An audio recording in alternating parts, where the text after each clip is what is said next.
رمضان علم ہے، رمضان علم ہے، رمضان علم ہے، رمضان علم ہے، رمضان علم ہے۔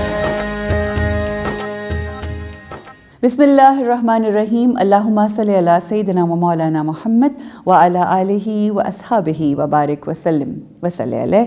رب اشرح لی صدری ویسر لی امری واحلل عقدۃ من لسانی یفقہوا قولی۔ خواتین و حضرات، اپنی آج کی اس ٹرانسمیشن کا آغاز ایک بہت ہی خوبصورت شعر کے ساتھ کرنا چاہوں گی کہ نگاہ عشق کامل سے ہو عشق مصطفیٰ حاصل، خدا کا قرب دیتی ہے محبت پیر خانے کی۔ خواتین و حضرات، یہ جو محبت ہے نا اللہ سبحانہ و تعالیٰ کی، اور یہ جو قربت ہے اللہ سبحانہ و تعالیٰ کی، اس کی رضا تب حاصل ہوتی ہے جب عشق محمد و آل محمد ہمارے دلوں میں سرایت کر جاتا ہے، اور وہ اس طرح سے کرتا ہے کہ پھر آپ کے اعمال آپ کے لیے بہت آسان ہو جاتے ہیں، وہ تمام خوبصورت اعمال جو اللہ کی بارگاہ میں قبول ہوتے ہیں۔ اللہ ہمیں ایسے ہی خوبصورت اعمال کرنے کی توفیق عطا فرمائے، اور جو گفتگو ہم یہاں پر بیٹھ کر کرتے ہیں اس کو عملی طور پر اپنی زندگی میں شامل کرنے کی توفیق عطا فرمائے۔ جی، میں گزارش کروں گی ہمارے قاری صاحب سے تلاوت کلام پاک سے اس خوبصورت محفل کا آغاز کیجیے۔ رمضان علم ہے، رمضان علم ہے۔ اعوذ باللہ من الشیطان الرجیم، بسم اللہ الرحمن الرحیم۔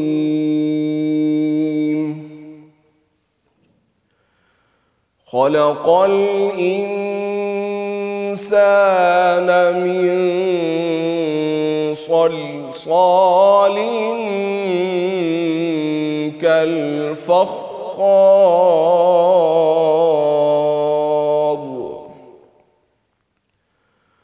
وخلق الجان من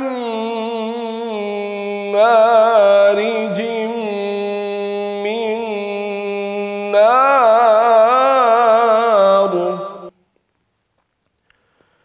فبأي آلاء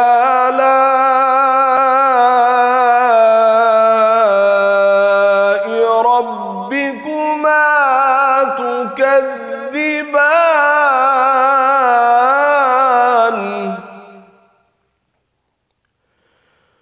رب المشرقين ورب المغربين، فبأي آلاء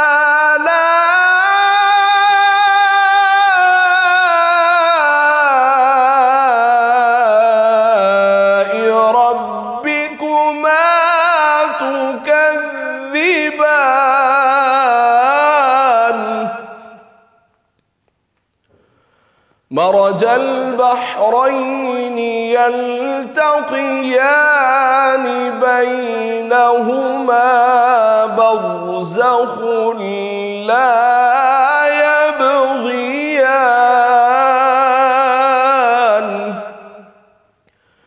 فبأي آلاء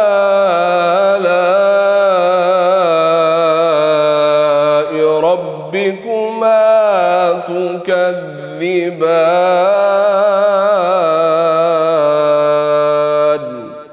صدق اللہ العلی العظیم۔ رمضان علم ہے، رمضان علم ہے۔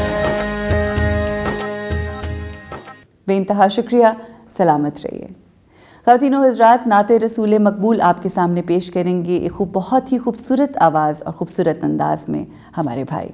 رمضان علم ہے، رمضان علم ہے۔ دست بستہ ہیں جہاں سارے زمانے والے، دست بستہ ہے جہاں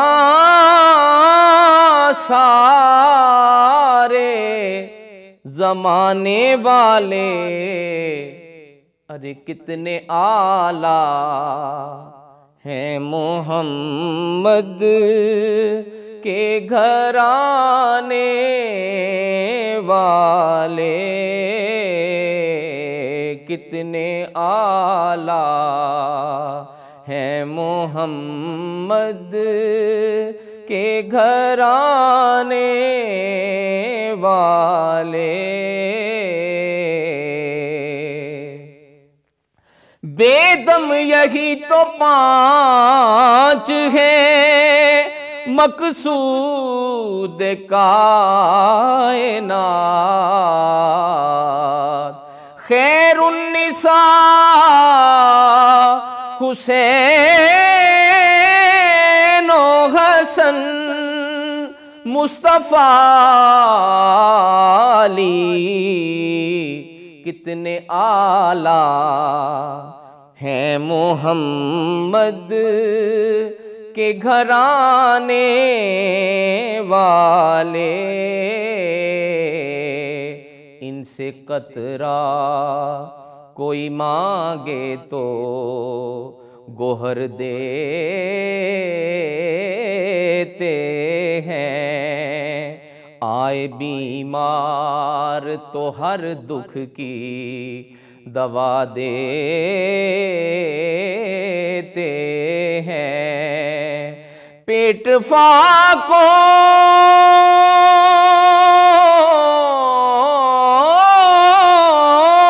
میں بھی سائل کا جو بھر دیتے ہیں، ارے کتنے اعلیٰ ہیں محمد کے گھرانے والے۔ اور مجھ کو دنیا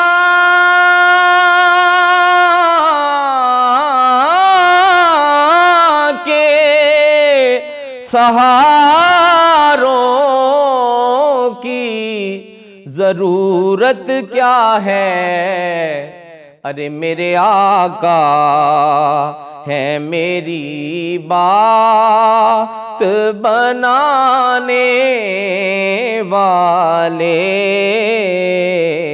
میرے آقا ہے میری بات بنانے والے۔ اور لٹ گیا سارا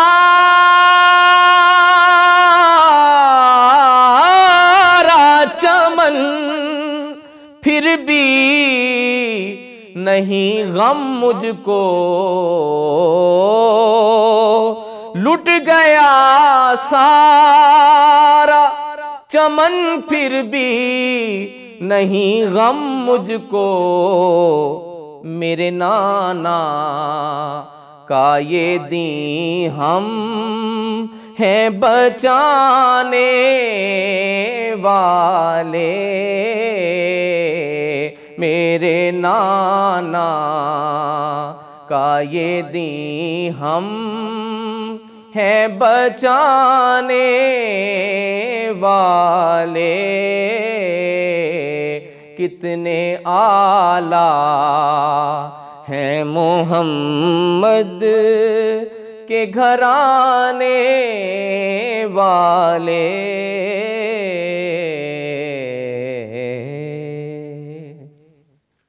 رمضان علم ہے، رمضان علم ہے۔ جی خواتین و حضرات، خوش آمدید کہتے ہیں۔ رمضان علم ہے خصوصی ٹرانسمیشن ہمارا جو پہلا سیگمنٹ ہوتا ہے، اس کا آپ سب کو تو انتظار ہوتا ہی ہے، مجھے بہت انتظار ہوتا ہے۔ کیونکہ میرے بھائی سے میری روزانہ ملاقات ہو جاتی ہے، اور جیسے جیسے دن گزرتے جا رہے ہیں یہ بھی سوچتی ہوں کہ اب ایک وقت آئے گا، ظاہر ہے ایک نارمل روٹین ہو جائے گی، تو یہ ملاقاتوں کا سلسلہ جو ہے وہ ختم ہو جائے گا، جو ایک آپ بالمشافہ ملاقات کرتے ہیں۔ ہمارے ساتھ قاسم علی شاہ صاحب، بہت کچھ سیکھ، بہت مہربانی آپ کی کہ ظاہر ہے آپ ہی کا پروگرام ہے, آپ یہاں پر روزانہ آتے ہیں, بڑا کچھ سیکھنے کو ملتا ہے اور زندگی ٹرانسفارم ہو جاتی ہے اگر ان چیزوں کو سن کے آپ اپنی زندگی میں شامل کر لیں. اچھا شاہ صاحب, بہت امپورٹنٹ چیز, بہت ہی زیادہ اہم, کہ بچوں کی جو تربیت ہے, اولاد کی تربیت ایک بہت بڑی ذمہ داری ہے. ہم اکثر کہتے ہیں کہ جی ماں باپ کے یہ حقوق ہیں, بچوں کو ایسا کرنا چاہیے, مگر ہمارا فوکس ذرا کم اس بات پہ ہوتا ہے کہ اولاد کے کیا حقوق ہیں. اس حوالے سے گفتگو بہت اچھا موضوع ہے. دیکھیں میں کیونکہ اس پہ بہت سی باتیں کر چکا ہوں, میں کچھ نئی بات کرنا چاہوں گا. بالکل ٹھیک. میں زندگی میں بہت سے لوگوں کو ملا ہوں. میں ایک ایک ادارے کا نام لوں تو ایک ایک ادارے میں شاید 8-8 10-10 ہزار لوگ ہیں جن کو میں نے ٹریننگ دی ہے. بالکل. جب آپ کا واسطہ لاکھوں کے ساتھ ہو جاتا ہے اور بالخصوص فزیکل ملاقات کا ہو جاتا ہے تو آپ کا ایک نیا انٹیلیجنسیا بن جاتا ہے, ایک چھٹی حص بلٹ ہوتی ہے, ایک آپ کی پرکھنے کی, جانچنے کی. بعض اوقات آپ کسی کو ملتے ہو تو آپ اس کی مزاج, میں نیچر تو نہیں کہوں گا, نیچر فطرت نیت تو اللہ جانتا ہے, لیکن آپ مزاج سے واقف ہو جاتے ہیں تو وہ آپ نے کہیں سکین کرنا ہوتا ہے. دوسرا, آپ کو ایک طرح کے لوگ سارے یاد آ جاتے ہیں. مثال لیجئے, میرے سامنے ایک بڑا ڈرامے بازی والا ہمبل بندہ بیٹھا ہوا ہے. اچھا. ایک اصل ہمبل ہوتا ہے, ایک ویسے ہوتا ہے ایکٹنگ والا, جی سر جی کی حال ہے تاڑا, تسی ٹھیک ہو سر, سر میں تاڑا تابعدار, یہ کریکٹر ہوتا ہے. بالکل ٹھیک. تو آپ فوری طور پہ آپ کے جو مائنڈ کا وہ سافٹ ویئر ہے نا, ڈیٹا ہے پیچھے کا, اس طرح کے 10 کریکٹر یاد کرواتا ہے. تو ایک دم سے آپ کے اندر سے ایک سیکیورٹی ایکٹیو ہوتی ہے کہ یار یہ اس کیٹیگری میں اور یہ اس طرح سے ڈیمیج کر سکتا ہے. اوکے. اچھا, میں زندگی کے اصل موضوع کی طرف آتا ہوں. سارے لوگوں کو 2 حصوں میں تقسیم کرتا ہوں. ٹھیک. پہلی قسم, دوسری قسم. یہ پہلی قسم کے لوگ وہ ہیں جنہوں نے اپنے کاموں کو ٹھیک نہیں کیا. دفتر, ذمہ داری ہیں, میں ارننگ سورس کی بات کر رہا ہوں, یعنی کہنے کا مقصد حلال نہیں کیا. بہت اچھی بات ہے. آپ کا ٹاپک کیا تھا آج کا؟ تربیت اولاد. اب ذرا سنیں میں شروع کہاں سے کر رہا ہوں. بالکل. اور دوسری قسم وہ ہے جن لوگوں نے, تھوڑے لوگ ہیں جنہوں نے اپنی مک ہڈیاں پسینہ دے کے کمایا, بچوں کو کھلایا.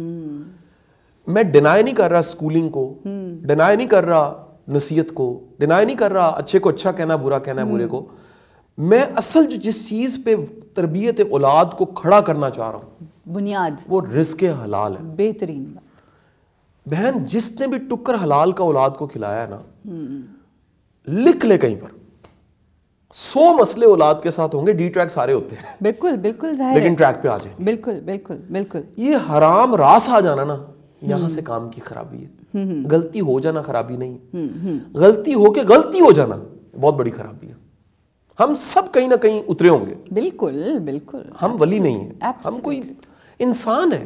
انسان مطلب مزاج, انسان ایک سا نہیں رہتا.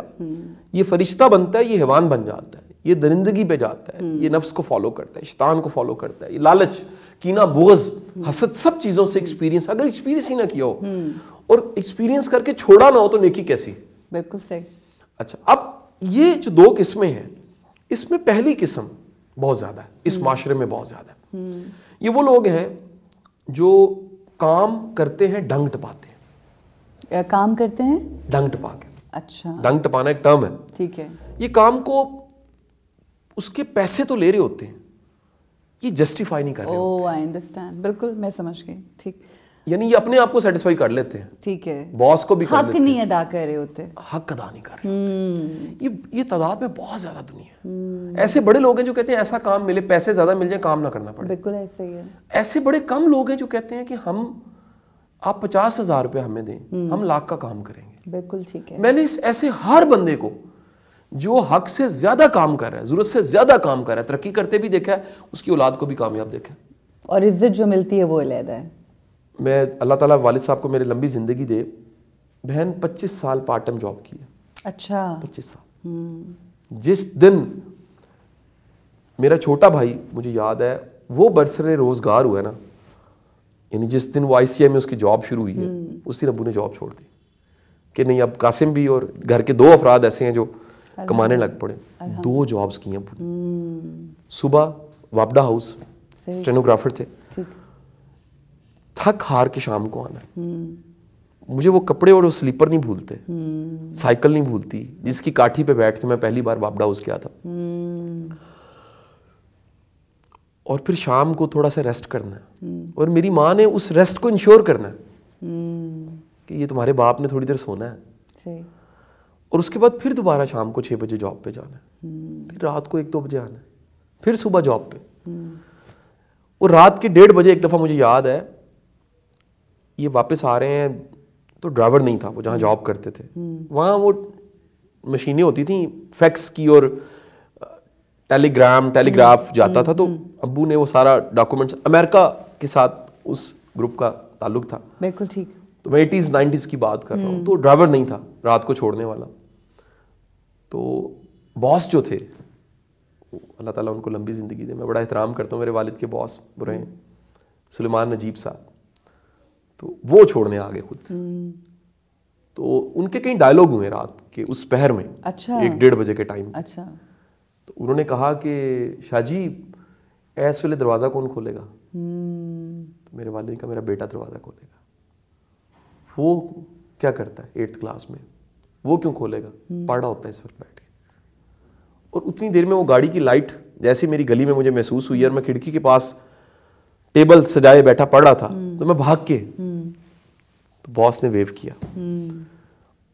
وہ میرے انکل بھی ہیں, میرے والد کے باس بھی ہیں, اور میری ان سے بڑی ایک عقیدت اور محبت ہے. تو میں اس وقت کو یاد کرتا ہوں. 2 نوکری ہیں, بڑی بات ہے, حق حلال کی کر کے ہم 6 بہن بھائیوں کو پالا. ماشاءاللہ. کیسے پالا میں جانتا ہوں. آج میں نا, دنیا کہتی ہے والد صاحب کو ہر جگہ ساتھ کیوں لے جاتے ہیں. چند دن پہلے مزار قائد پہ تھے, اور I will share the video with you.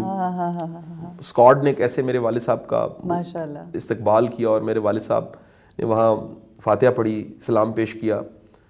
وہ ساری دنیا میں ان کو ساتھ لے کے جاتا ہوں, دوسرے ملکوں میں جگہ جگہ. بہت خوبصورت. میرا خیال ہے تھکاوٹ اتارنے کے لیے بڑھاپے میں تھکاوٹ اتر جانی چاہیے کہیں, اور وہ تھکاوٹ آپ کی اولاد اتارتی ہے.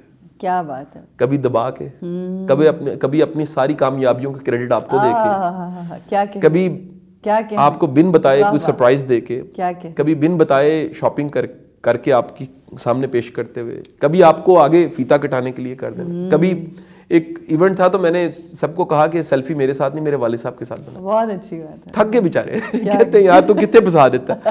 میں کہ تسی دیکھو تہاڈا پتر کی کردا ہے, تسی انجوائے کرو نا جی, یہ 100 سیلفیاں بھگتو. بالکل.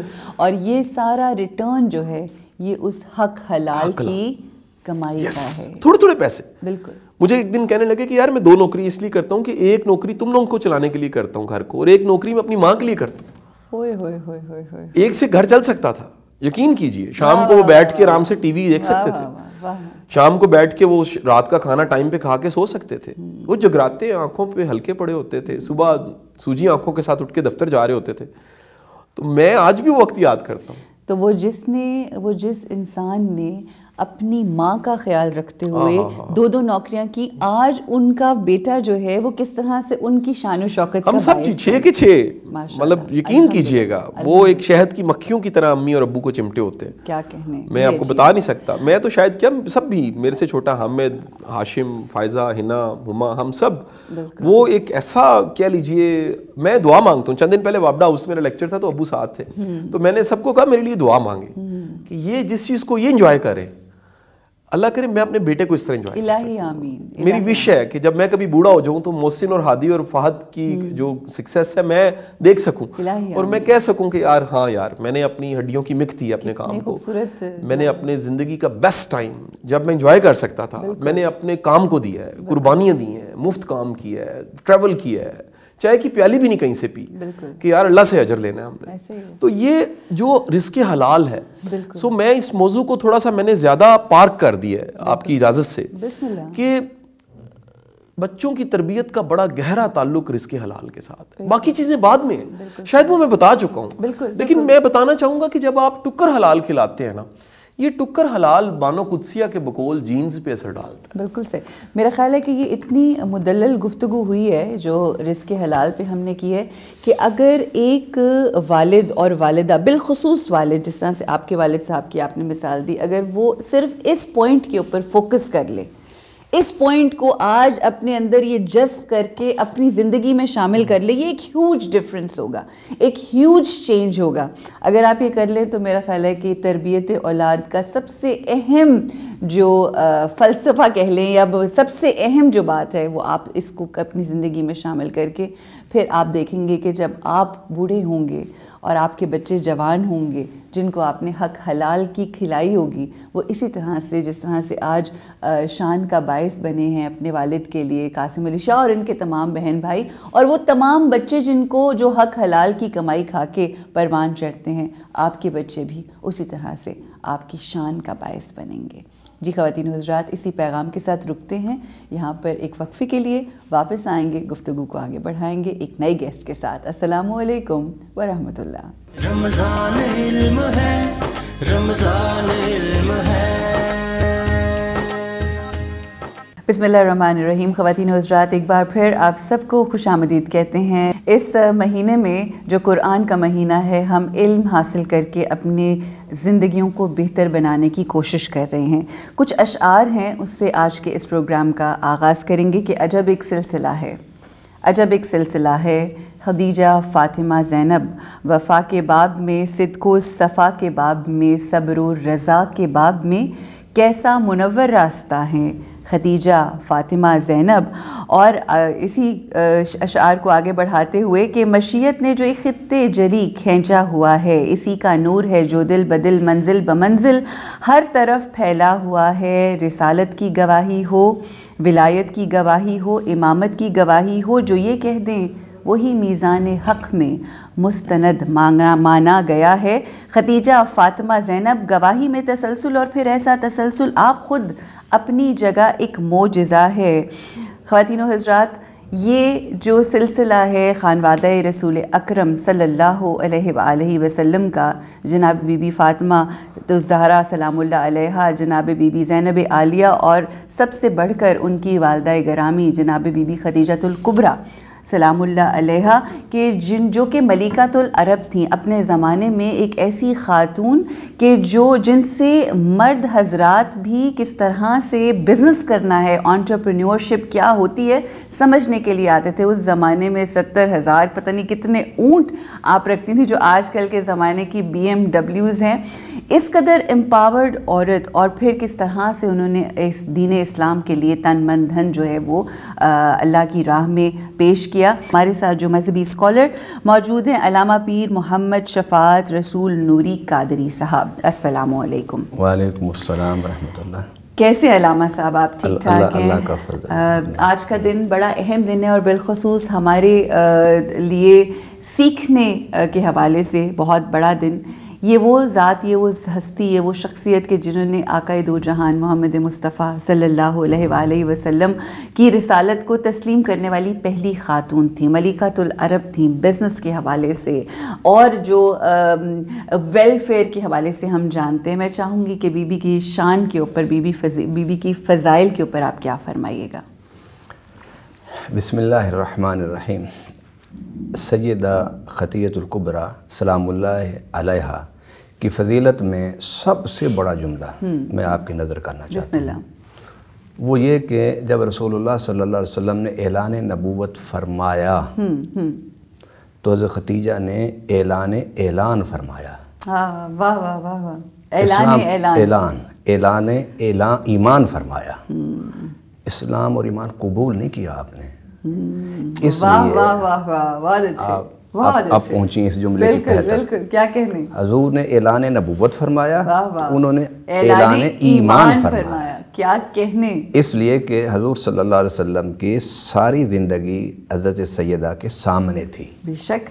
اور وہی حضرت صلی اللہ علیہ وسلم کو ورقہ بن نوفل کے پاس لے کر گئی تھیں جب پہلی وحی آئی تھی, اور آپ نے ہی فرمایا تھا آپ کے اوپر اوڑھنی ڈالتے ہوئے, کمبل ڈالتے ہوئے فرمایا کہ محمد آپ کو کچھ نہیں ہوگا, اس لیے کہ آپ دکھی انسانوں کی خدمت کرنے والے ہیں, لوگوں کی دل جوئی کرنے والے ہیں. سبحان اللہ. تو سیدہ خدیجۃ الکبریٰ سلام اللہ علیہا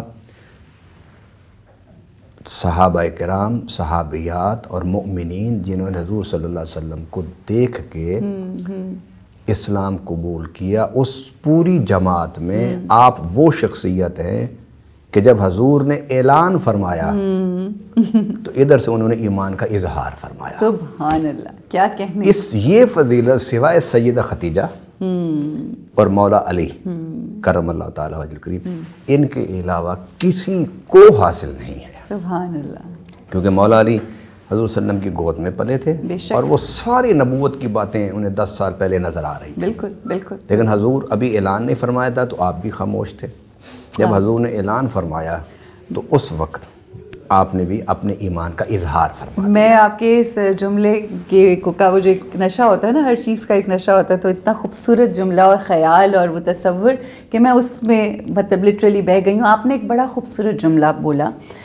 آپ نے یہ کہا کہ جب آقا آئے اور ایک اضطرابی کیفیت تھی تو بی بی خدیجہ الکبریٰ سلام اللہ علیہا نے یہ کہا کہ آپ غریبوں کی دل جوئی کرتے ہیں, آپ یتیموں کے سر پہ ہاتھ رکھتے ہیں, آپ کو کسی چیز کی پریشانی کی ضرورت نہیں. یہ دیکھیں کتنا بڑا پیغام ہے اسی بات میں اٹ سیلف, یہ کتنی بڑی بات ہے. اور اگر ہم پیچھے چلے جائیں اور بی بی کی زندگی کو دیکھیں, ملکۃ العرب جب شادی کے بعد مختلف حالات ہوئے, مگر اس سے پہلے اگر ہم دیکھیں تو آرفنز یعنی یتیموں کا وہ باقاعدہ ان کے گھر میں کس طرح سے پرورش ہوا کرتی تھی.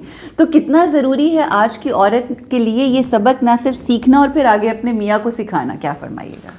آپ نے یکدم موضوع فضائل سے سماجی معاملات کی طرف پھیر دیا, لیکن میں فضیلت پر ایک دو باتیں اور کرنا چاہتا ہوں. بسم اللہ. یہ پورا پروگرام فضیلت کا ہے. پھر ہم سماجی معاملات کی طرف آتے ہیں. بالکل.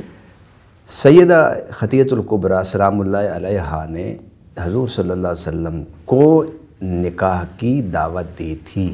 ٹھیک ہے, ایسے ہی میں نے یہ جملہ بولا لیکن آپ ابھی اس کے تہ تک نہیں گئی, میں لفظ بدلتا ہوں. ٹھیک. حضور نے پرپوز نہیں کیا تھا, بالکل سیدہ خدیجہ نے حضور کو پرپوز کیا. ایسے ہی ہے, بالکل میں واقف. اچھا, آج اس معاشرے میں اگر کوئی بچی کسی اچھے لڑکے کی پروپوزل دیتی ہے تو اسے بے حیا, بے شرم اور غلط سمجھا جاتا ہے. بالکل بالکل. یہ دونوں طرف سے آپشن ہونی چاہیے. اگر لڑکے کو یہ اجازت ہے کہ وہ کسی لڑکی کو دیکھ کے اس کے خصوصیات اور خوبیوں کو جان کے اگر وہ پروپوز کرتا ہے تو اسی طرح لڑکی کو بھی اس بات کی اجازت ہونی چاہیے کہ اگر وہ خاندان میں اگر کوئی ایسا لڑکا کہ جو اپنی خوبیوں کے اعتبار سے اسے پسند ہے تو اسے پروپوز دینے کی اجازت ہونی چاہیے. اور اگر لڑکی کے خاندان والے پیغام لے کے لڑکے کے گھر جاتے ہیں تو اسے بھی معیوب نہیں سمجھنا چاہیے, اس لیے کہ ہم سب کی ماں ہیں, ام المؤمنین ہیں. انہوں نے نبی پاک صلی اللہ علیہ وسلم سے جو شادی کی تھی آپ نے خود پروپوزل دیا تھا. بالکل ٹھیک. لہٰذا آج اس سوسائٹی میں ہماری بچیوں پر تان نہ کیا جائے. اگر وہ کسی لڑکے کی پروپوز کرتی ہیں اس کی خوبیوں کی بنیاد پر, اس کے محاسن کی بنیاد پر, اس کی سچائی اور صداقت کی بنیاد پر, اس کے اخلاقیات کی بنیاد پر, تو یہ بالکل اسی طرح سنت ہوگا. یہ سنت خدیجہ الکبریٰ ہے. بالکل. اور اچھا, اب آپ آئیے کہ آپ نے جب کاروبار شروع کیا تو اس میں صرف سچائی کی بات نہیں تھی صرف کہ حضور صادق الامین ان کے سامنے ظاہر ہوئے تھے, بلکہ وہ جو آپ کا نوکر, آپ کا غلام حضور کے ساتھ تھا, اس نے سفر کے دوران جو راہبوں کی باتیں تھیں جو اس نے سنی تھی, جب وہ سیدہ خدیجہ کے سامنے رکھیں تو آپ سمجھ گئی تھیں کہ یہ نبی اور رسول ہونے والا ہے. بے شک. تو سچائی تو تھی, آپ نے بڑا تھوڑا خرچہ کیا اور پروفٹ زیادہ دیا, نفع زیادہ دیا, اور بڑے جو آپ کے ساتھ نوکر گئے تھے ان کے ساتھ بڑا حسن سلوک سے آپ نے معاملہ رکھا اور بڑی صداقت و دیانت کے ساتھ سارا معاملہ کیا. لیکن جو راستے میں کلیساؤں میں اور پادریوں اور راہبوں نے جو حضرت رسول اللہ صلی اللہ علیہ وسلم کے بارے میں پیشین گوئیاں کی تھی, جب وہ حضرت خدیجہ الکبریٰ تک پہنچی تو آپ نے سن تو رکھا تھا نا, کیونکہ ورقہ بن نوفل آپ کے کزن تھے. بالکل ایسے. تو ان سے سنا ہوا تھا کہ نبی آخر زمانے آنا ہے اور اس کی یہ نشانیاں ہوگی. صحیح. تو وہ بھی ایک قسم کے پادری تھے, راہب تھے وہ, ورقہ بن نوفل. صحیح. ادھر راہب اور پادریوں نے وہ جب ان کے غلاموں کو, نوکروں کو جب خبریں بدیں تو حضرت خدیجہ الکبریٰ رضی اللہ تعالیٰ عنہ کی اصل جو خواہش تھی, اصل جو رشتہ کرنے کی تھی, وہ صرف اس بنیاد پر تھی کہ میں اس کے ساتھ رشتہ کر رہی ہوں کہ جو نبی آخر الزماں ہے. میں یہ سمجھتا ہوں کہ یہ جو شادی تھی حضور صلی اللہ علیہ وسلم کی, یہ حضرت خطیۃ الکبریٰ کے ایمان کے اظہار اور اس کی تصدیق کی علامت تھی یہ۔ دنیاوی لحاظ سے تو ہم دیکھتے ہیں نا کہ ان کے بارے میں ملکۃ العرب کہتے ہیں اور کس طرح سے ان کی شان بیان کی گئی ہے دنیاوی لحاظ سے بھی۔ تو آپ یہ دیکھیے کہ وہ تھیں انٹرپرینیور، بزنس وومن تھیں، مگر اللہ سبحانہ و تعالیٰ کے ساتھ جو انہوں نے معاملہ کیا اور کس طرح سے اپنے لیے اخروی زندگی کے لیے کیسے انسان کو چنا کہ جو اس دنیا میں بھی اور آخرت میں۔ آپ نے کہا نا بزنس وومن تھی، تو حضور سے شادی سے پہلے دنیا کی تجارت کرتی تھی، جب حضور صلی اللہ علیہ وسلم سے شادی ہو گئی، حضور نے اعلان نبوت فرمایا تو پھر آپ نے اللہ سے تجارت کی، وہی تو کہہ رہی ہوں، اور سارا مال اٹھا کے اسلام کی ترویج و اشاعت کے لیے حضور کے قدموں میں آ کر رکھ دیا۔ اور کیا کہا کہ آقا آج کے بعد آپ میرے جہاں خاوند ہیں وہاں آپ میرے نبی ہیں، جہاں میں آپ کی بیوی ہوں وہاں میں آپ کی امتی ہوں، یہ میرا مال متاع سب کچھ آپ کے قدموں پر قربان ہے۔ اور پھر سارا مال اسلام کی ترویج و اشاعت پر قربان کر دیا۔ اور پھر حضور صلی اللہ علیہ وسلم نے ان کی خدمات اور قربانیوں کو دیکھ کے فرمایا تھا کہ ساری انسانیت پر میرا احسان ہے اور اسلام پر اور مجھ پر سبحان اللہ، سبحان اللہ، کیا کہنے۔ اور وہی والی بات کہ پھر جب آپ اس طرح کی تجارت کرتے ہیں تو پھر اللہ سبحانہ و تعالیٰ سلام بھیجتا ہے اور پھر فرشتوں کے ہاتھ آپ کو یہ پیغام بھیجتا ہے کہ آپ کے محلات آپ کا انتظار کر رہے ہیں۔ اچھا پیر صاحب یہ بتائیے کہ آقائے دو جہان محمد مصطفیٰ صلی اللہ علیہ وآلہ وسلم ایک ایسی ذات پاک کہ کائنات کا ذرہ ذرہ جہاں اللہ کی حمد کرتا ہے وہاں پہ رحمت للعالمین کے گن گاتا ہے، ان کی نعتیں بیان کرتا ہے، ان کی محبت میں فنا ہے پوری کائنات، وجہ وجود کائنات ہے۔ آقا کی زباں پر ساری زندگی فضائل بی بی خدیجۃ الکبریٰ رہے، اور کس طرح سے مختلف اوقات میں وہ اپنی آنے والی جو تھیں ازواج تھیں ان کے سامنے بھی ان کا تذکرہ کرتے تھے۔ ایک طرف دنیا ان کے فضائل بیان کرتی ہے اور دوسری طرف آقا جس ہستی جس شخصیت کے فضائل بیان کرتے ہیں اس کا کیا کہیے؟ میں آپ کے اس جملے کو تھوڑی سی تبدیلی کے ساتھ اس میں ایک ایمانی ذوق پیدا کرنا چاہتا ہوں۔ ساری کائنات جس شخصیت کی تعریف کرتی ہے، صرف کائنات نہیں بلکہ خالق بھی جس کی تعریف کرتا ہے، وہ ذات اگر تعریف کرتے ہیں تو سیدہ خدیجۃ الکبریٰ سبحان اللہ۔ اور پھر سیدہ خدیجۃ الکبریٰ کی ایک یہ فضیلت آپ دیکھیے، اسلام پر اہل بیت کی جو خدمات ہے اس کی ایک بڑی حسین اور طویل چادر تنی ہوئی ہے، بے شک، وہ اس دنیا میں بھی ہے، قبر میں بھی ہے، آخرت میں بھی ہے۔ بالکل۔ اچھا وہ ساری عظمتیں، اب میں یوں کہنا چاہتا ہوں ساری عظمتیں جو حضرت خاتون جنت سلام اللہ علیہا کو حاصل ہوئی، جو ساری عظمتیں امام حسن حسین علیہ السلام کو حاصل ہوئی، ساری عظمتیں حضرت امام علی علیہ السلام کو حاصل ہوئیں، یہ ساری عظمتوں کی بنیاد بھی بی بی خدیجۃ الکبریٰ ہیں۔ سبحان اللہ، کیونکہ حضرت خاتون جنت کن کی بیٹی تھی؟ بے شک بی بی خدیجۃ الکبریٰ کی۔ اور حسنین کن کے نواسے تھے؟ بالکل بی بی خدیجہ۔ اور ایک موقع پر وہ جب مال غنیمت تقسیم ہونے کو آیا تو حضرت عمر فاروق رضی اللہ عنہ دور کا واقعہ، تو آپ نے اپنے بیٹے کو 500 دیے تو امام حسن حسین کو 1000 دیا۔ تو انہوں نے کہا کہ ابھی تو یہ حسنین کریمین پیدا نہیں ہوئے تھے، میں نے اسلام قبول کیا، میں نے ہجرتیں کی، میں نے غزوات کی ہیں، تو آپ نے مجھے کم دیا ان کو زیادہ۔ حضرت عمر فاروق نے کیا فرمایا؟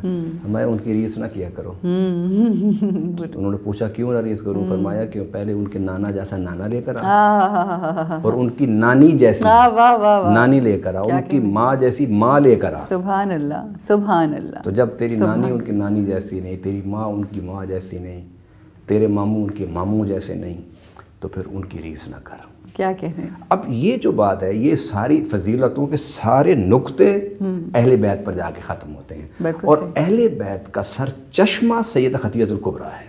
بالکل صحیح۔ آپ نے جناب بی بی فاطمہ الزہرا سلام اللہ علیہا کا تذکرہ کیا، خاتون جنت ہیں، خاتون قیامت ہیں، سیدۃ النساء العالمین ہیں۔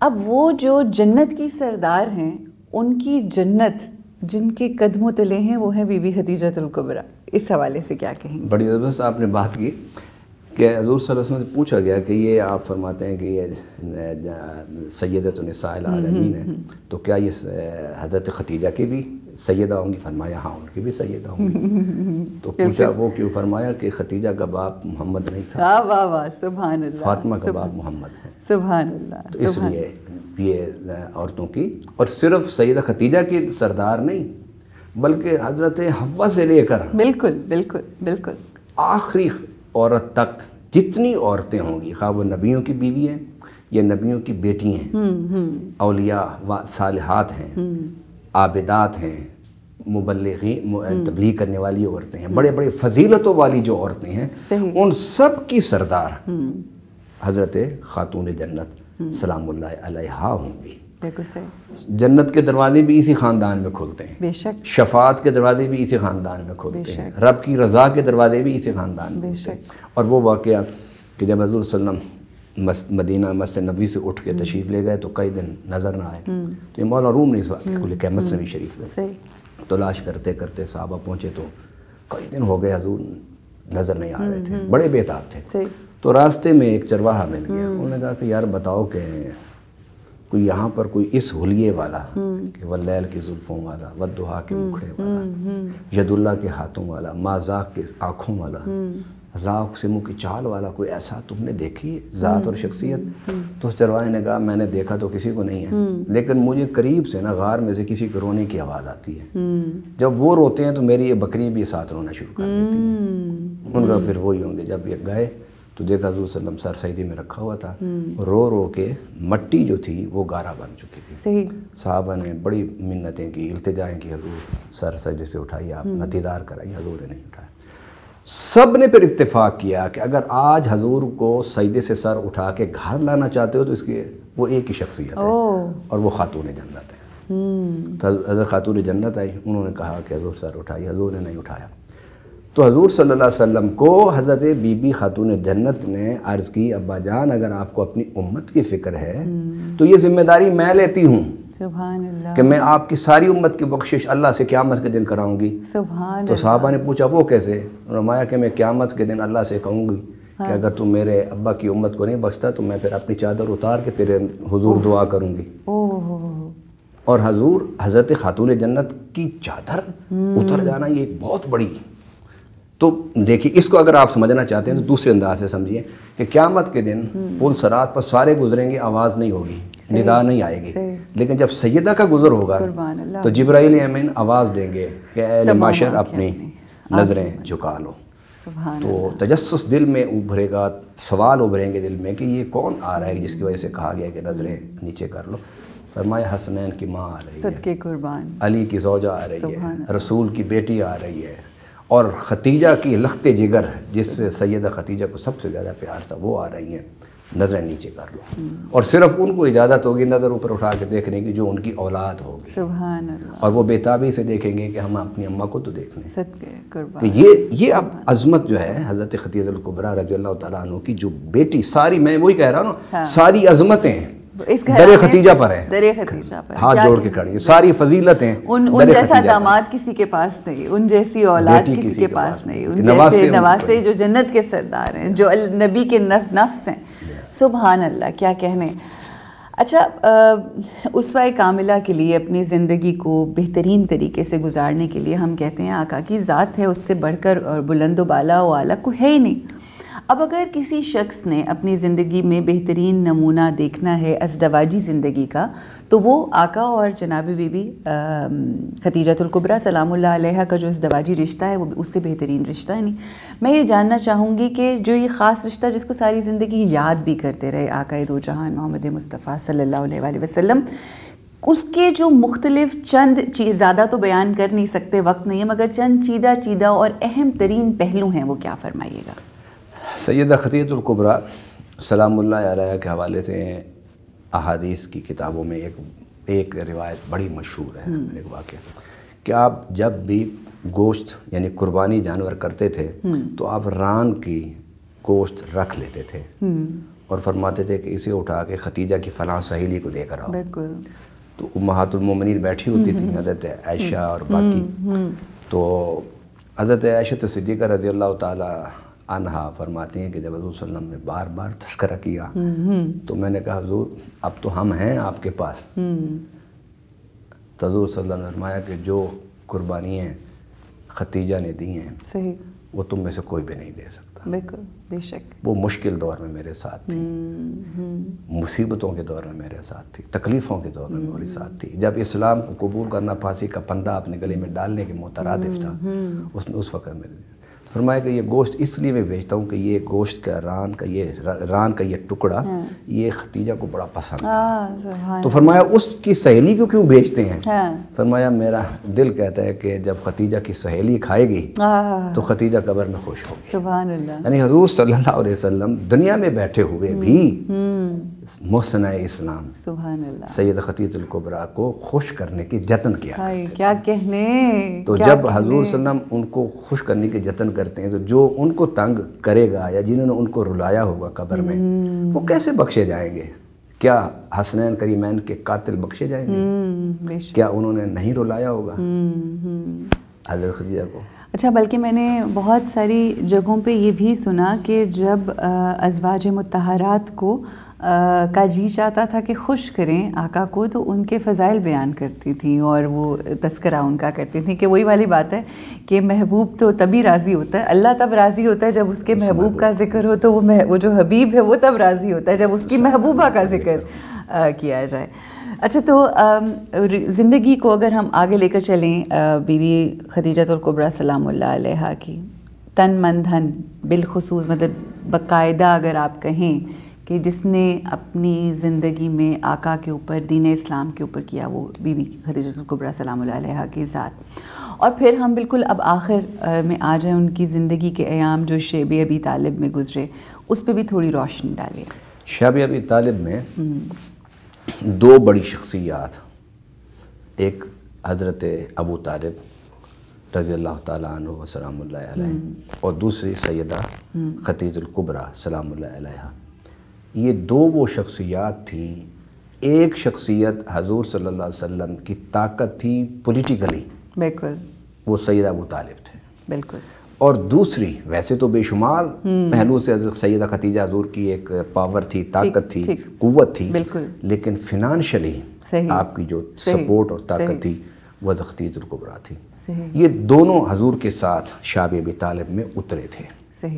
اور تاریخ کی کتابوں میں آتا ہے کہ وہ چیز جو عام مارکیٹ میں فار ایگزامپل مثال کے طور پر اگر وہ 10 روپے کی تھی تو اس وقت مشرکین مکہ اسے 200 میں 500 میں بیچا کرتے تھے. تو سیدہ خدیجہ الکبریٰ سلام اللہ علیہا نے حضور صلی اللہ علیہ وسلم سے عرض کی کہ آقا جتنے بھی مہنگی چیز دیتے ہیں ہم لیں گے, لیکن اس شیب ابی طالب میں جو معصور بچے ہیں, عورتیں ہیں, بوڑھے ہیں, ان کی بھوک اور ان کی پیاس اور ان کا رونا مجھ سے برداشت نہیں ہوتا. اور تاریخ کی کتابوں میں, حدیث کی کتابوں میں ہے کہ آپ کا جو بچا کھچا سرمایہ تھا وہ سارا کا سارا شیب ابی طالب کے جو معصورین تھے ان پر خرچ ہو گیا. اور کیونکہ حضرت خدیجہ الکبریٰ کی عمر زیادہ تھی, حضرت ابو طالب بھی اس وقت بڑھاپے میں تھے, تو اس کے شیب ابی طالب کی مصیبتیں اور شیب ابی طالب کے دکھ اور شیب ابی طالب کی شدتیں نہ برداشت کرتے ہوئے آپ دونوں بیمار ہوئے. جب محاصرہ ختم ہوا تو آپ دونوں اللہ کی طرف کوچ کر گئے. تو حضور صلی اللہ علیہ وسلم نے, آپ تاریخ پڑھ لیجئے, حضور کی دور نبوت کی 23 سالہ تاریخ ہے, اس میں آپ نے کسی سال کو بھی عام الحزن نہیں فرمایا. اس سال کو عام الحزن کہا کہ یہ سال میں حضرت ابو طالب اور حضرت سیدہ کائنات محسنہ اسلام سیدہ خدیجہ الکبریٰ سلام اللہ علیہا کی وفات ہوئی. اور حضور صلی اللہ علیہ وسلم ان دونوں کی جدائی کے فراق میں صحابہ کہتے ہیں اکثر اشک بار رہتے تھے حضور صلی اللہ علیہ وسلم. اور پورا سال آپ نے اس کو اعلان فرمایا کہ یہ پورا سال غم اور دکھ کا ہے. بے شک. ایک تو یہ شخصیت تھی, اور اگر پھر حضور صلی اللہ علیہ وسلم نے ایک ہفتے کا حزن اور وہ غم منانے کا اعلان فرمایا تھا تو حضرت امیر حمزہ بالکل ان کی شہادت پر بالکل آپ نے اعلان فرمایا. تو آپ نے فرمایا کہ مجھے ہر گھر سے رونے کی آواز آنی چاہیے. کیا کہنا ہے, رونے کی آواز آنی چاہیے. بالکل. یہ جو آنسو ہوتے ہیں یہ دل کو آپ کے نرم کرتے ہیں, اور یہ جب آپ کے دل کی مٹی کے اوپر برستے ہیں تو پھر وہ جسے کہتے ہیں نا زرخیز مٹی جو ہے وہ آپ کے دلوں میں, آپ کے افکار میں اور آپ کے اعمال میں تبدیلی کا باعث بنتی ہیں. اتنی بڑی ذات, اتنی بڑی شخصیت کہ جن کو اگر ہم کہیں کہ وہ آقا کی اور اللہ کے محبوب, اللہ کے حبیب کی بھی محبوبہ تھیں, ان کے لیے یہ ایک پروگرام تو کیا ہم ایسے ہزاروں کروڑوں دن اور پروگرامز بھی لگا دیں تو وہ کم ہیں. وقت کی قلت ہے, وقت کی کمی ہے, محدود ہے وقت. پیر صاحب بہت شکریہ آپ کی آمد کا, جزاک اللہ. کم وقت میں بڑی خوبصورت اور مستفید گفتگو, اور میں تو اسی جو آپ نے پہلا جملہ بولا اسی کے نشے میں ابھی بھی ہوں کہ جناب بی بی خدیجۃ الکبریٰ سلام اللہ علیہا نے ایمان قبول نہیں بلکہ اپنے ایمان کا اعلان کیا تھا. اور بے شک در حقیقت بات یہ ہے کہ جو تقویت ملی وہ بی بی خدیجۃ الکبریٰ سلام اللہ علیہا کے مال سے, کہ جس مال کو اللہ قرآن میں اپنا مال کہہ کے پکارتا ہے, اور امام علی ابن ابی طالب علیہ السلام کی تلوار سے, کہ ہم سب جانتے ہیں کہ وہ تب اڑی جیسے جیسے آقا کی آنکھیں اٹھیں. اللہ سبحانہ و تعالیٰ آج سے گزارش یہ ہے کہ آج کی عورت جس طرح سے اس دنیا میں رہتے ہوئے ایک عجیب سی طاغوتی طاقتوں کے چنگل میں پھنس سی گئی ہے, اور ہمارے جو حقیقی ماڈلز ہیں ان سے ہمیں بہت دور کرنے کی کوشش کی جا رہی ہے.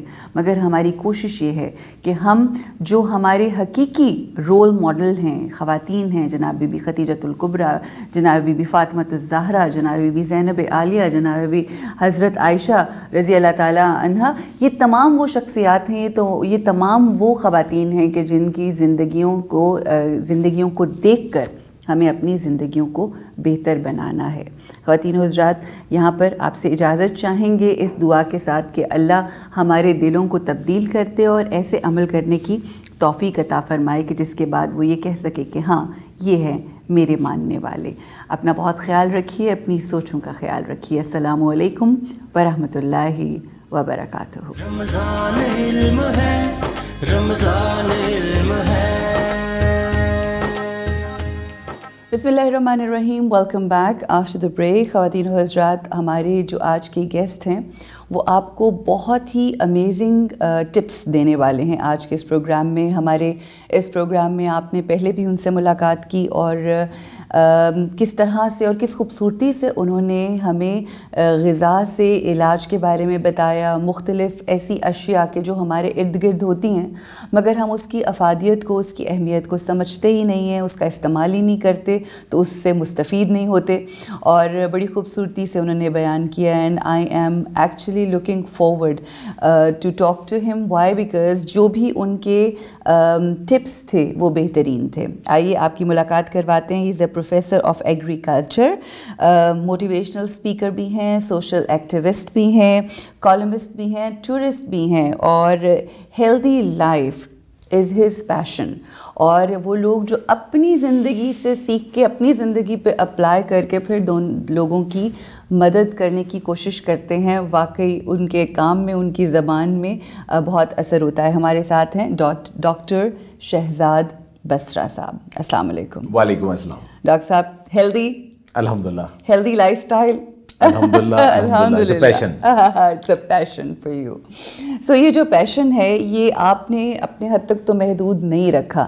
اکثر ہم یہ دیکھتے ہیں کہ چراغ تلے اندھیرا ہوتا ہے. I'm not talking about yourself, but people living around you, in your family and in your immediate family, بچے اور آپ کے گھر کے لوگ, کیا وہ بھی آپ کی بتائی ہوئی چیزوں کے اوپر اتنا ہی اثر کرتے ہیں, ان پہ ہوتا ہے, وہ کرتے ہیں عمل, یا کوئی اتنی بات گھر میں نہیں بنتی؟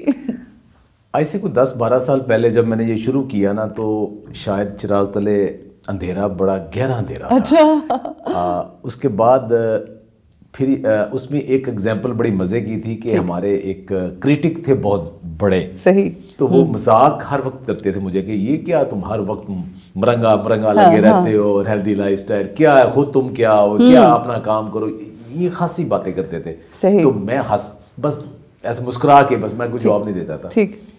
تو یہ کوئی 1.5 سال پہلے کی بات ہے. تو ایک دن ہمارے پی این نے نا مرنگا کے پتوں کا ایک بہت بڑا شاپر اٹھایا ہوا. ٹھیک. میں نے کہا یہ کیا کرنے تم, کدھر لے کے جا رہے؟ کہتا ہے وہ ڈاکٹر صاحب کے لیے لے کے آیا. اچھا. کہتے ہیں ان کی ساری فیملی یوز کرتی ہے, وہ خود بھی یوز کرتے ہیں. اچھا. سو یہ اب سچویشن ہے کہ وہ جو میرے اراؤنڈ میری فیملی, میرے وہ جتنے بھی میرے ارد گرد لوگ ہیں نا, وہ سب اب امبیسڈرز ہیں. کہ ایون جو میرا بیٹا کچھ نہیں کرتا تھا, وہ اب جو الحمدللہ ایک کمپنی ہے میری ورثہ, اس کو وہ رن کرتا ہے اور وہ ساری باتیں لوگوں کو بتاتا ہے, جو پہلے نہیں تھا. تو اب سب لوگ کرتے ہیں آہستہ آہستہ, کیونکہ جب دیکھا ہے نا, وقت کے ساتھ ساتھ دیکھا ہے, آپ دیکھتے ہیں اچیومنٹ دیکھ ہیں, صحت میں بہتری دیکھتے ہیں, اور صحت سے بڑھ کر تو کوئی دولت ہے ہی نہیں. تو ڈاکٹر صاحب ایک اور آپ سے ایک پرسنل سوال, اور پھر ہم اپنی آج کی گفتگو کی طرف بڑھیں گے. وہ اس لیے کیونکہ میں بہت موٹیویٹ ہوئی ہوں آپ کی گفتگو سن کے, کہ میں نے بہت سیریس, بیکاز دیکھیں ہر چیز کا آغاز آپ کی سوچ سے ہوتا ہے. آپ سے انفارمیشن ملی, میں نے سوچا اسی طرح سے معاملہ دیکھنے والوں کے ساتھ بھی ہوگا. تو میں دلی طور پہ اگر آپ مجھ سے پوچھیں تو آئی ایم ایبسلیوٹلی کنونسڈ. مگر آپ جب کسی چیز کے اوپر کنونس بھی ہو جاتے ہیں نا, تو اس میں اس کو اپنی زندگی میں لانا انیشلی تھوڑا ایک ڈیفیکلٹ ٹاسک ہوتی ہے. تو وہ لوگ, اور میں بالخصوص, اور دیکھنے والے بھی آپ سے ریلیٹ کر سکیں گے. This is why I am asking this question. شروع میں جب آپ کنونس ہو گئے کہ these are two different directions, مشکلات تھوڑی بہت تو آئی ہوں گی نا, وہ کس طرح سے آپ نے کوپ اپ کیا؟ سب سے بڑی جو چیز یہ ہے نا کہ وہ جیسے وہ کہتے ہیں نا پیار کیسے ہوتا ہے, وہ کلک ہوتا ہے. جی, آپ کے ارد گرد بے شمار لوگ ہیں, کسی ایک کے ساتھ کلک ہو جاتا ہے, بالکل ٹھیک ہو گیا. اب اس کے بعد پھر آپ کی دنیا چینج ہو جاتی ہے. اچھا, اسی طرح زندگی بدل جاتی ہے, سوچ بدل جاتی ہے. آپ ایک خاص ڈگر پہ جا رہے ہو, اچانک ایک لمحہ ایسا آتا ہے. اب وہ لمحہ آنے میں پیچھے ایک بیک گراؤنڈ ہوتی ہے کہ آپ کی کوئی اسٹڈی ہے, کچھ آبزرویشن ہے, کچھ چیزیں ہیں. اس کے بعد وہ ایک لمحہ جو آپ کو چینج کر دیتا ہے. اچھا, اگر آپ یہ کلک اگر آپ کو ہو گیا نا, تو پھر آپ مشکلات جو ہے نا وہ آپ کو اور اسٹرانگ کرتی ہیں, آگے لے کے جاتی ہیں. لیکن اگر وہ کلک نہیں ہے نا, تو پھر آپ کہتے ہیں اچھا دیکھوں گا, کروں گا, ہو جائے گا, اچھا ہوگا, ٹھیک ہے, تو پھر آپ جلدی اس کو چھوڑ دیتے ہو, ورنہ پھر راستے بندہ ڈھونڈتا رہتا ہے. I can relate to it. Why? Because مجھے بھی, آپ کو کتنا عرصہ ہو گیا اس طرف آئے ہوئے؟ یہ جو 13 سال, 12 سال پہلے میری زندگی میں حجاب کا چینج آیا تھا. اٹس ویری ڈیفیکلٹ کہ آپ لائم لائٹ میں ہو, میڈیا میں ایکٹنگ ہوسٹنگ کر رہے ہو, تو I can relate to that کہ وہ ایک کلک ہوتا ہے, آپ کہتے ہو دیٹ از اٹ, اب میں نے اپنی زندگی کی ڈگر چینج کر لیتی ہے. تو وہ ایک بالکل. سو یہ سوال کرنے کا مقصد یہ تھا کہ وہ لوگ جو اسٹرگل کر رہے ہیں, اگر تو آپ کا کلک ہو گیا تو پھر کوئی چیز مشکل نہیں ہوگی. And if you are convinced that this is the right way of living, then life is going to absolutely change. Anyway, coming to غذا کے حوالے سے بہترین غذاؤں کا استعمال کیا ہے؟ ویسے تو ہم ڈسکس کر چکے ہیں, مگر بہترین غذاؤں کا استعمال کیا ہے؟ جی دیکھیں, ہر چیز کو اگر سسٹمیٹک انداز میں لینا تو وہ چیزیں ہمارے لیے سمجھنے کے لیے, اسے اڈاپٹ کرنے کے لیے آسان ہو جاتی ہے. ٹھیک ہے. اگر انہیں سسٹمیٹک انداز میں نہ لے تو ہو سکتا ہے آپ آلریڈی کر رہے ہوں, لیکن جو ہی آپ اسے انالیسز کرتے ہیں اور ایک ترتیب دیتے ہیں نا, تو ان چیزوں میں ایک حسن آ جاتا ہے, خوبصورتی آ جاتی ہے آپ کی لائف میں بھی سارے. اچھا, اب بہترین غذائیں کون سی ہیں؟ پہلے تو یہ دیکھنا ہے کہ بہترین غذا کون سی ہے, آپ کیسے انتخاب کرتے ہو ان کا, اور اپنی لائف میں کیسے لے کے آتے ہو. بالکل ٹھیک. میں اس کو 3-4 پوائنٹس میں ایکسپلین کرتا ہوں. بسم اللہ. یہ سب سے پہلے جو پہلا پوائنٹ کیا ہے کہ بہترین انتخاب وہ ہے کہ جو آپ کے لیے اچھی نیوٹریشن دے. بالکل ٹھیک, بالکل ٹھیک. دیکھیں, جو فوڈ آپ کے لیے اچھی نہیں ہے لیکن ایزیلی اویلیبل ہے, وہ ہو سکتا ہے ان لانگ رن آپ کے لیے اچھی نہ ہو. بالکل ٹھیک. تو آپ کو کیسے پتا چلے گا کہ اس میں نیوٹریشن ہے؟ بالکل ٹھیک. اچھا, ایک تو یہ کہ کسی بندے کو بھی پوچھیں نا, ضروری نہیں اس نے سائنس پڑھی ہو, اس نے فوڈ اینڈ نیوٹریشن پڑھی ہو, آپ اسے کہیں کہ آپ کے لیے اچھی خوراک کیا ہے, تو اچھی خوراک سے کبھی کوئی یہ نہیں کہے گا کہ مٹھائی بہت اچھی خوراک ہے. بالکل ٹھیک. کبھی کوئی یہ نہیں کہے گا کہ جو ڈرنک جو بازار والے اچھی خوراک ہے وہ نہیں کہے گا. اچھا, کچھ کے لیے ہوگا کہ گوشت اچھی ہے, کچھ کہے گا کہ دودھ اچھا ہے, کچھ کہے گا کہ فروٹ اچھے ہیں, کچھ کہے گا سبزیاں اچھی ہیں, کچھ کہے گا نٹس اچھے ہیں. چیزیں یہی ہیں. اچھا, لیکن ان کو اگر آپ تھوڑی سی انڈرسٹینڈنگ کے ساتھ لے کے آئیں تو پھر آپ کو پتہ چلے گا کہ ہو سکتا ہے کہ بہت ساری اچھی جو خوراک ہے وہ آپ کی نظروں سے اوجھل تھی, آپ کو پتہ ہی نہیں تھا یہ اچھی خوراک ہے. اچھا. اور بہت ساری خوراک جس کو آپ اچھی سمجھتے رہے ہیں وہ شاید اچھی نہیں تھی، کیونکہ وہ شاید ہمارے لیے دکانوں میں اور بازاروں میں شیلف میں سب سے آگے رکھی ہوتی ہے، تو ہماری نظر ہی ان کے اوپر پڑتی ہے. اور اتنا ایڈورٹائز کیا گیا ہے فاسٹ فوڈ کی، اگر ہم بات کریں اس کے لیے ہم انشاءاللہ علیحدہ سے ایک پروگرام کریں گے، مگر یہ جو پروسیس چیزیں ہیں ان کو اتنی زیادہ پبلسائز کر کے وہ جو اصل افادیت والی چیزیں ہیں ان کو پس پش ڈال دیا گیا ہے. جی تو میں کہوں گا سب سے پہلا جو پوائنٹ ہے نا، آپ نے ایک اچھی اپنے لیے جو بہترین خوراک کا انتخاب کرنا ہے، اس میں یہ دیکھیں کہ جو نیچرل ہے. جیسے کہ آپ نے پہلے پروگرام میں کہا تھا کہ 2 چیزیں، ایک پروسیسڈ ہے اور ایک ان پروسیسڈ فوڈ ہے. سو یہ تو پہلا ٹپ ہو گیا. ٹھیک ہے. آج کل ایک لفظ بڑا پاپولر ہے کہ جو پلانٹ میں بنی ہے پلانٹ سے نہیں بنی. ہاں ٹھیک ہے. جو پلانٹ پہ اگی ہے پلانٹ میں بنی نہیں. اچھا پلانٹ میں اگی ہے بٹ ناٹ ان دا. بالکل ٹھیک ہو گیا. So this is how you differentiate. Simple. What is healthy? جو اگ رہی ہے وہ ہیلدی ہے، جو پلانٹ میں بن رہی ہے فیکٹریز میں بن رہی ہے وہ انہیلدی ہے. ٹھیک ہو گیا. ایک تو یہ کہ آپ اس کو اور بھی زیادہ خوبصورت انداز سے کہہ سکتے ہیں جو اللہ نے بنائی ہے، جو بندوں نے نہیں بنائی. اللہ نے جو خوراک بنائی ہے وہ ٹھیک بنائی ہے، بہترین. اچھا اس میں کیا ہے؟ اللہ نے جو خوراک بنائی ہے نا، اس میں سے کچھ خوراک ہے کہ وہ آپ بغیر اس کو کوئی تردد کی ایسا چلے سکتے ہیں، جس میں فروٹس ہیں ٹھیک بس دھوئے اور استعمال کر لیے. ٹھیک ہے. کچھ سیلڈ ہے ایسے استعمال کر لیے. دودھ ہے، باقی چیزیں ہیں ان کو آپ کو وہ کوک کرنا پڑتا ہے. پروسیس کی ابھی ہم بات ہی نہیں کر رہے، آپ کو کوک کرنا پڑتا ہے. یعنی کہ اگر آپ کو بھینس سے اب آپ نے بکری کا بھی دودھ لیا ہے تو آپ اس کو ابال کے پئیں گے. تو آپ کو وہ کوک کرنا ہے. کوکنگ پروسیسنگ نہیں ہے. Cooking is not a processing. وہ ایک اس کو ایڈیبل کرنا ہے، اور صرف ایڈیبل نہیں کرنا، صرف ٹیسٹ کے لیے نہیں کرنا. کچھ کچی چیزیں آپ نہیں یوز کر سکتے. سبزیاں آپ کو کہ بینگن کچا کھا لو وہ تو نہیں کھا سکتا. تو وہ آپ گوشت کچا کھا لو وہ نہیں، انڈا کچا وہ تو نہیں کھائے، ان کو آپ کوک ہی کریں گے. بالکل ٹھیک. اس کو جو کوکنگ ہو رہی ہے گھر میں وہ پروسیسنگ نہیں. ٹھیک ہو گیا. اچھا ایک تو یہ چیز کہ کوکنگ اور نیچرل یہ چیزیں جو آپ کے لیے بنی ہیں وہ ٹھیک ہیں.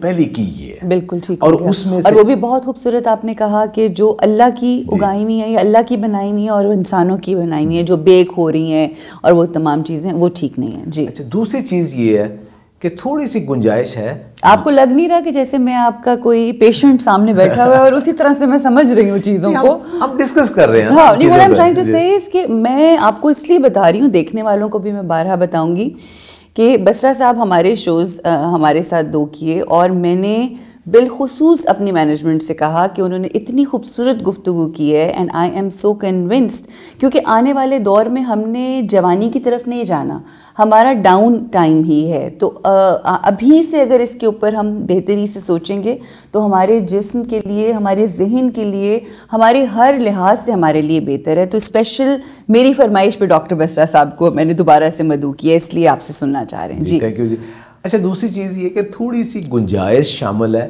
لیس پروسیسنگ میں. اب وہ ہے ہیوی پروسیسنگ نہیں. اب لیس پروسیسنگ کیا ہے؟ لیس پروسیسنگ یہ ہے کہ آپ کے اب علاقے میں فار ایگزامپل ابھی آپ کو مٹر نہیں مل رہے، تو وہ کہیں اسکردو میں کسی جگہ پہ ہے تو وہاں سے جو مٹر ہے انہیں فریز کر کے آپ تک پہنچا دیا گیا ہے. اتنی گنجائش ہے. کچھ سیمی کوکڈ فوڈ آ گئی ہے، مثلا اوٹ ہیں. اوٹ ڈائریکٹ جو ہے نا وہ آپ 2 گھنٹے بھی آپ پکاتے رہے تو وہ گلیں گے نہیں. تو اس کو روسٹڈ اوٹس آتے ہیں، وہ سیمی کوکڈ آلریڈی آتے ہیں. انہیں پہلے اسٹیم میں گرم کر لیتے ہیں، رول کر لیتے ہیں، تو آپ پانی میں ڈالتے ہو 1 منٹ کے اندر پک جاتے ہیں. تو وہ ہیں تو process but they are okay. لیکن اتنی گنجائش دی ہوئی اتنی کیونکہ اس میں کیمیکل نہیں ہے. میں بات کیا بتانا چاہ رہا ہوں کہ اس میں کیمیکل نہیں ایڈ کیے، زیادہ پریزرویٹو ایڈ نہیں کیے، ان کی شکل ماڈیفائی نہیں کی. صرف یہ ہے کہ آپ کو سیمی کوک کر کے تاکہ آپ کی کوکنگ کنزمپشن ایزی ہو جائے، وہ چیزیں آئی ہیں. 1-2 اور مثالیں ہمیں دے دیں تاکہ ہمیں تھوڑا حوصلہ ہو جائے کہ اور کیا کیا چیزیں، مطلب جس طرح آپ سیمی کے کہہ رہے ہیں کہ پروسیسڈ ہوں مگر تھوڑی ہوں. اچھا دوسرا اس میں آ جاتا ہے کہ جیسے بہت سارے ملکوں میں نا، ہمارے ہاں ابھی اس چیز کا رواج نہیں ہے، وہ ہے براتھ. چکن براتھ، میٹ براتھ، بیف براتھ، وہ براتھ آتے ہیں. آپ یہ سمجھیں میں اس برات کو, ایک میری ویڈیو تھی بڑی وائرل ہوئی لوگوں کی, ہم اس میں وہ ایک ہمارے دوست نے کہا تھا پہلے تو ہمارا وہ دیکھ کے منہ کھلتا تھا, اب آنکھیں کھل گئی ہیں. وہ یہ ہے جو ہمارے پائے اور یخنی ہے, اس کو ہم نے نا ڈر کے, کولیسٹرول ہے وہ دور سے ہم, چونکہ ہم ہیلتھ کانشیس ہیں, او نو نو نو نو یہ بڑی بری چیز ہے, حالانکہ وہ سپر فوڈ ہے پائے. اچھا, پائے سپر فوڈ ہے. پائے کے اندر آپ کو اومیگا 3 فیٹی ایسڈ ملنا ہے, آپ کو کولیجن ملنا ہے, آنی شروع ہو گئی, آپ کو اومیگا 3 فیٹی ایسڈ ملنا ہے. ویسے یہ رمضان کے اس روزے کے اندر تھوڑا ذرا مشکل ہے, لیکن چلے کچھ نہیں, آپ کو کولیجن ملنا ہے جو آپ کے مسل کے لیے, اور آپ کو وٹامن کے ملنا ہے, اور وٹامن کے بغیر وٹامن ڈی اور کیلشیم یہ ابزار بھی نہیں ہوتے, آپ کی ہڈیاں بنتی ہی نہیں ہیں. اور وہ ملنا کہاں سے ہے؟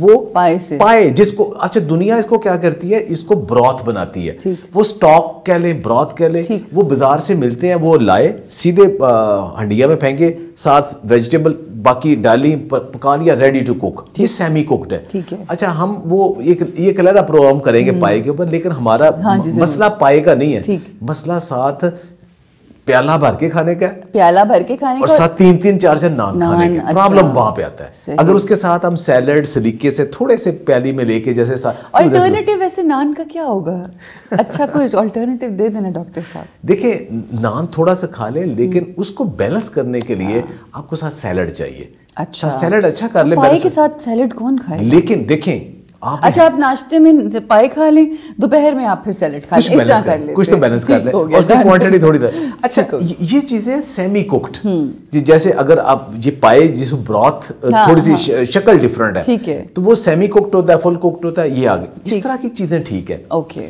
اچھا اگلی چیز کیا ہے؟ جی دوسری چیز ہے, اور وہ بڑی امپورٹنٹ. اچھا دیکھیں میں گاڑی چلا رہا ہوں, اب ایک گاڑی میں ڈیزل ہے, ایک گاڑی میں گیس ہے, ایک گاڑی میں پیٹرول ہے, ایک میں ہائی آکٹین ہے. وہ کیوں ڈالتے ہیں؟ اس لیے کہ اس کی کمبشن اچھی ہو, انجن کی ایوریج اچھی ہو, انجن بہتر چلے. ٹھیک. اگر ہم ایک ایسی فوڈ اپنے معدے میں ڈال رہے ہیں جس کی ڈائجیشن اچھی نہیں ہے تو ہمارے لیے اچھی کیسے ہو سکتی ہے؟ بالکل صحیح. یعنی اگر آپ گیس پہ گاڑی چلا رہے ہیں تو کبھی پھڑ پھڑ پھڑ پھڑ پھڑانا شروع ہو جائے گی, کبھی بند ہو جائے گی, کبھی کوئی مسئلہ ہوگا, سٹارٹ ہونے میں پرابلم ہوگی. آن دی ادر ہینڈ اگر آپ ہائی آکٹین سپر فوڈ بیچ میں ڈال رہے ہیں تو پھر وہ بھاگتی بھی. یا دوسرا ہے نا, بڑی اچھی مثال ہے, آپ پیٹرول والی گاڑی میں ڈیزل ڈال لیں, ہاں اب ڈیزل والی گاڑی میں پیٹرول ڈال لیں. اچھا اب دیکھیں اب اس کو سلیکشن کیسے ہے. ٹھیک. میں ایک پڑھتا ہوں بروکلی سے سپر فوڈ. ٹھیک. میں بڑا فین, میری بڑی ویڈیوز تصویریں بروکلی کے اوپر, میرے گھر میں بروکلی, میں فری بروکلی کھاتا ہوں, روز بروکلی کھاتا ہوں. آپ کے گھر میں بھی لگی ہوئی ہے؟ بہت لگی ہوئی. اچھا بانٹتے ہیں. اچھا میں اب بروکلی کچی کھا لوں, سیلڈ میں کھا لوں, میں شام تک پیٹ پکڑ کے بیٹھا رہوں گا. That's not good for me. میں اس کو اسٹیم کر کے پھر کھاتا ہوں, دیٹس کمفرٹیبل. ٹھیک ہو گیا. تو فوڈ کی ڈائجیشن از ویری امپورٹنٹ. بالکل ٹھیک. جو فوڈ ایزیلی ڈائجسٹیبل نہیں ہے وہ کتنی بھی اچھی ہے وہ آپ کے لیے نہیں ہے. بالکل ٹھیک ہو. اب کچھ لوگ ہوتے ہیں لکڑ ہضم پتھر ہضم, بسم اللہ وہ کھائیں, سخت چیزیں کھائیں. ایک بندے کو باجرے کی روٹی بڑی اچھی پسند ہے. میں ایگزامپل دیتا ہوں, باجرے کی روٹی کھائیں, گندم کے مقابلے میں آپ کا شوگر لیول نہیں بڑھے گا, آپ کا اوبیسٹی کے لیے ٹھیک ہے. جو کی روٹی ابھی اس کے اوپر آتے ہیں. تو پہلے نمبر پہ باجرے کی روٹی ہے, بہترین ہے, وہ بہترین ہے کھائیں. لیکن اب باجرے کی روٹی میں کھا لوں, میرا معدہ اس کو ہضم ہی نہ کرے تو میرے لیے وہ ٹھیک نہیں ہے. ایسے ہی. تو پہلے یہ چیز ہے کہ جو آپ کو چیز ڈائجسٹ ہو جائے, ایزیلی ڈائجسٹ ہو جائے, وہ آپ کے لیے بہترین ہے. اور یہ صرف یوتھ یا بڑھاپے کے لیے نہیں, ہر ایج کے لیے. ٹھیک ہو گیا. یہ چیز دیکھیں. بالکل ٹھیک. اگلی چیز, تیسری چیز یہ ہے کہ اب اس کی نیوٹریشن کو پڑھیں. صحیح. مثلا میں کہتا ہوں کہ فار ایگزامپل میرے نا گھٹنے میں کبھی کبھی پین ہوتی ہے. جی میرے ہوتی ہے. میں ایگزامپل, آپ کی بھی ہوتی ہے؟ گھٹنے میں ہوتی تھی. اچھا ہوتی تھی. میرے بھی ہوتی ہے. About time for me to come to the unprocessed food. اچھا جب گھٹنے میں درد ہوتی, اس کا مطلب ہے کہ ہو سکتا ہے کہ آپ کے جسم میں کیلشیم ایبزارب نہیں ہو رہی. ٹھیک ہو گیا. ٹھیک ہے. ایک ریزن کیلشیم ایبزارب نہیں ہو رہی. اب کیلشیم, اب یہ مجھے اچھی فوڈ میں نے اپنی لینی ہے. ایک تو یہ کہ میں میڈیکیشن پہ چلا جاؤں, دوسرا اپنی فوڈ میں وہ چیز کم کر دوں جو کہ کیلشیم کی ایبزارپشن کو روکتی ہے, اور میں وہ چیزیں زیادہ انکریز کر دوں جو کیلشیم کی ایبزارپشن کو بڑھاتی ہیں. مثلا جو چیز کیلشیم کی ایبزارپشن کو روکتی ہے سب سے بڑی کھانے کے فوراً بعد چائے ہے، یہ روک دیتی ہے. بس اگر آپ چاہتے ہو کہ آپ کی ہڈیاں کمزور ہو جائے، آپ کے گھٹنے کمزور ہو جائے، آپ کا ایک پاؤں جنوب میں ایک شمال میں جائے اور پھر کمر پہ ہاتھ رکھ کے اٹھو، آپ کی سکن رف ہو جائے، آپ کو جھڑیاں پڑ جائے، تو آپ ہر کھانے کے بعد چائے پیا کریں. ڈاکٹر صاحب آپ اتنا ڈراتے ہیں بھائی. دیکھیے جو ہے، اچھا چائے بوڑھا ہو جائے، لنگڑا ہو جائے، کانا ہو جائے، ہر چیز ہو جائے، وہ چائے پیے. آج کے بعد کھانے کے بعد چائے نہیں پی جا سکتی. ہماری قوم میں اور ہمارا تو ہوتا ہی ہے کھانے کے بعد، ناشتے کے بعد چائے. فل سٹاپ ہے کھانے کا، کھانے کا فل سٹاپ ہے. اگر تو مہمان بھی ہے نا، مہمان سمجھتا ہے کہ چائے آ گئی اس کا مطلب اب اور فوڈ نہیں آئے گی، یہ لاسٹ آئٹم ہے. اگر مہمان نہیں تو گھر میں بھی آپ نے چائے کے ساتھ کرنا ہے. چائے پینے کا مطلب یہ ہے کہ آپ اپنی کیلشیم، آئرن اور بہت ساری پروٹین جو ہے نا آپ کو باؤنڈ کر رہے ہیں، آپ کو جسم کو نہیں لگ رہی. ٹھیک ہو یہ آپ تسلی کر رہے ہیں. دوسرا وہ آپ کو انڈائجیشن کرے گی. بہت سارے کہتے ہیں ہمیں جی بلاٹنگ ہو جاتی ہے، ہمیں ہارٹ برن ہوتی ہے، ہماری ڈائجیشن کے پرابلم ہے، وہ کھانے کے فوراً بعد چائے ہے. اس کو اب اگر میں چاہتا ہوں میں کیلشیم زیادہ ابزارب ہونی، میں اس کو تھوڑا کھانے سے کم 1.5 گھنٹے کے وقفے پہ لے جاؤں. ٹھیک ہو گیا. اب 1.5 گھنٹے یعنی اگر آپ نے دوپہر میں کھانا کھایا تو چائے آپ 4 بجے کی ان بٹوین میلز.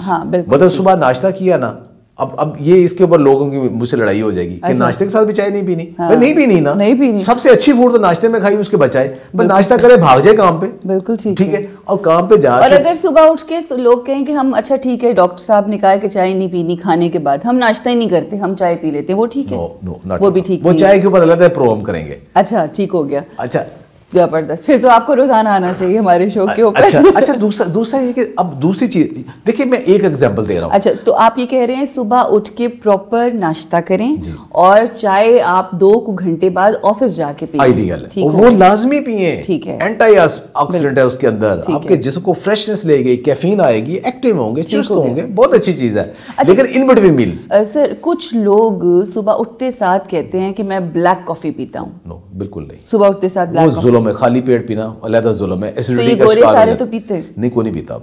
اچھا اب چھوڑ نہیں، اب ادھر ہی آ گئی. گورا نہیں پیتا، گورے ان بٹوین میلز پیتے ہیں، کافی پیتے ہیں لیکن بلیک کافی پیئیں، but again that also in between meals. اچھا دوسری چیز اب یہ تو ہو گئی کہ چیز جو روک رہی ہے. اب انہانس کیسے ہو رہی؟ ایک تو چیز مجھے خالص دودھ چاہیے، دہی چاہیے.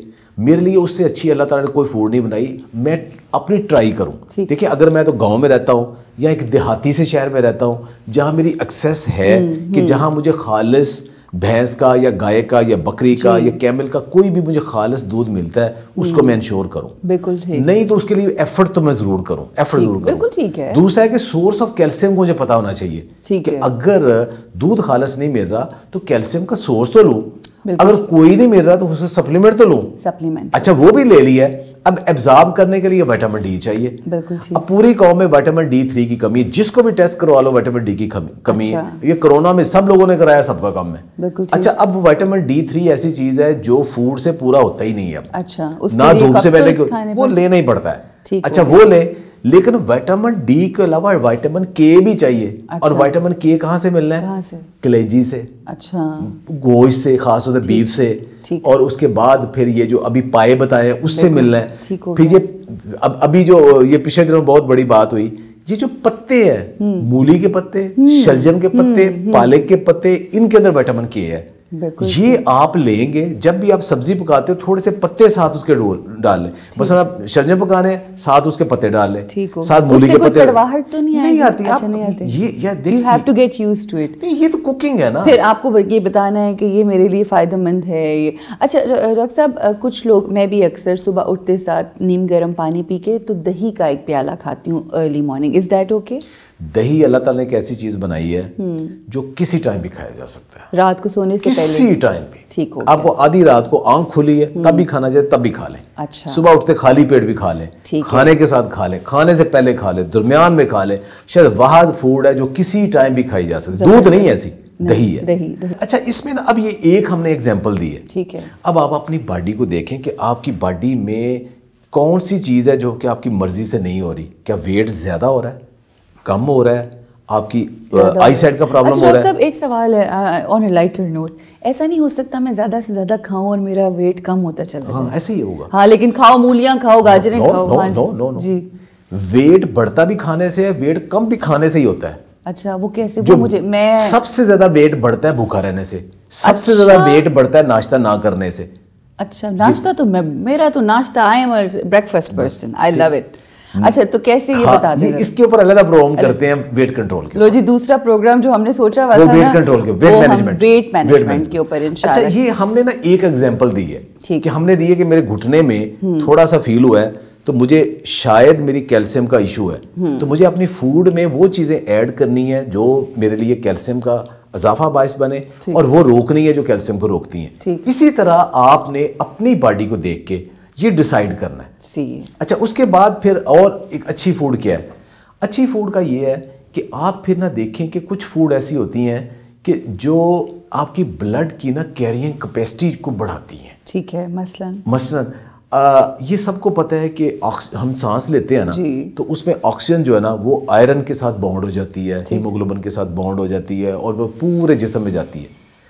کبھی آپ نے دیکھا ہے کہ آپ زمین پہ بیٹھ جائیں تو اس کے بعد اٹھیں تو آپ کو فیل ہوگا اوہ میرے ٹانگ سو گیا ہے, کیا چونٹیاں, وہ چونٹیاں کیا چلتی ہیں کہ بلڈ سرکولیشن وہاں پہ پور ہو گئی ہے, ٹھیک ہو گیا, بلڈ کچھ تھوڑی دیر کے لیے پور ہوئی ہے.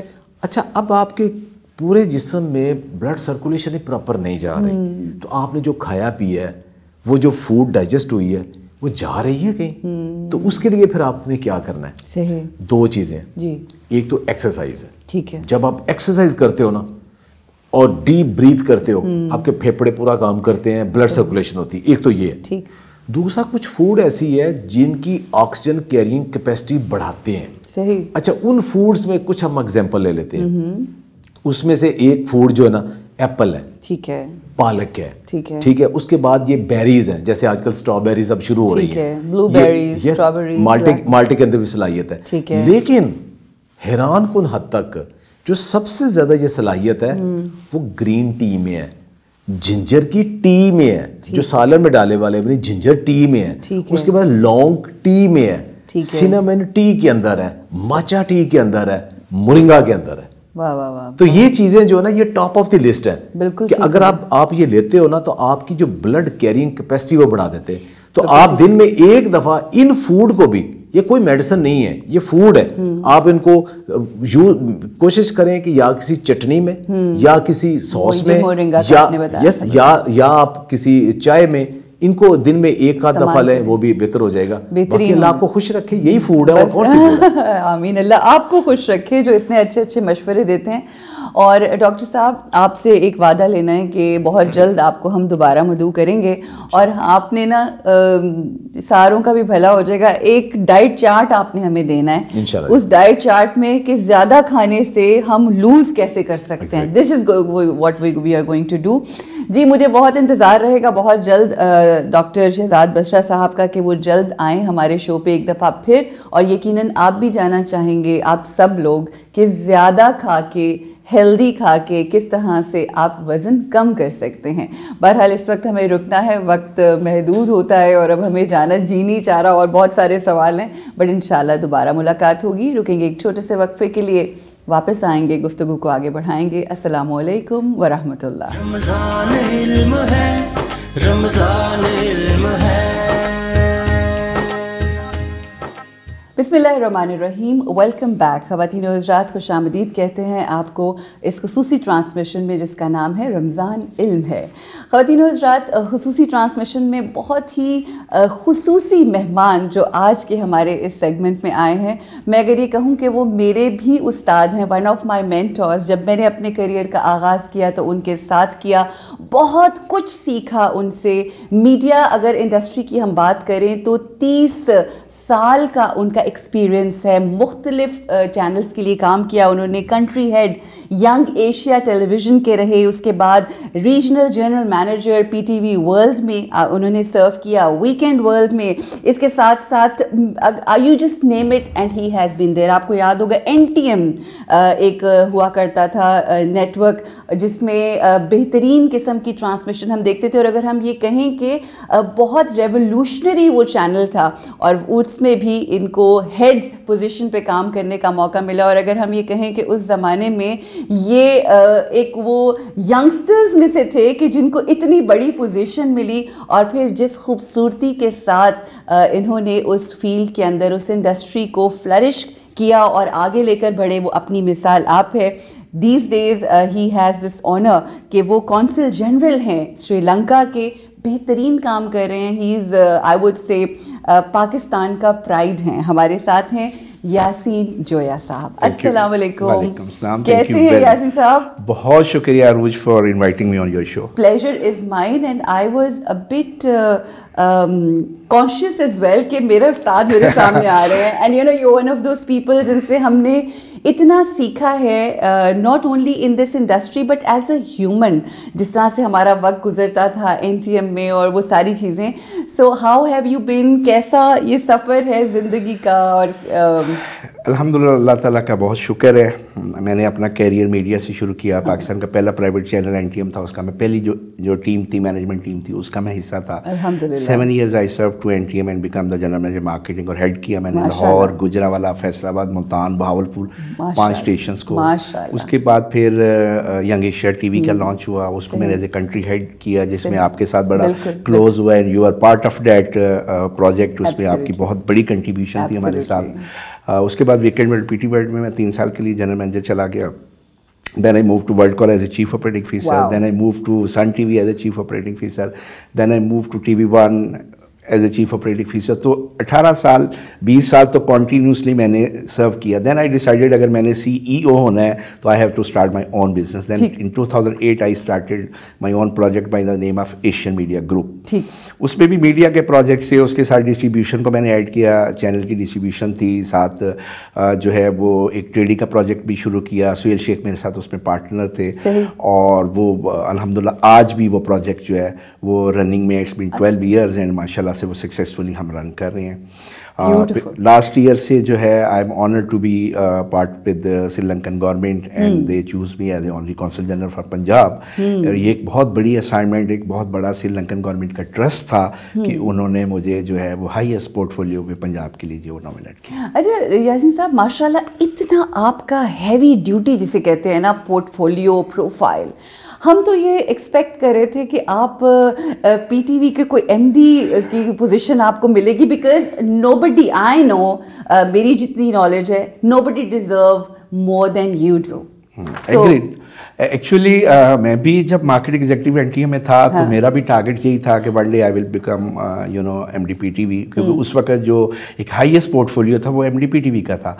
اور 2018 میں یہ پرائیویٹ سیکٹر میں جب چیف جسٹس صاحب نے اس کو پرائیویٹ سیکٹر میں ایڈورٹائز کیا کہ ہمیں پرائیویٹ سیکٹر سے MD PTV جو ہے وہ اپوائنٹ کرنا ہے، تو میں نے بھی، میری فیملی نے بھی کہا کہ وائی ناٹ، کہ آپ بھی ٹرائی کریں.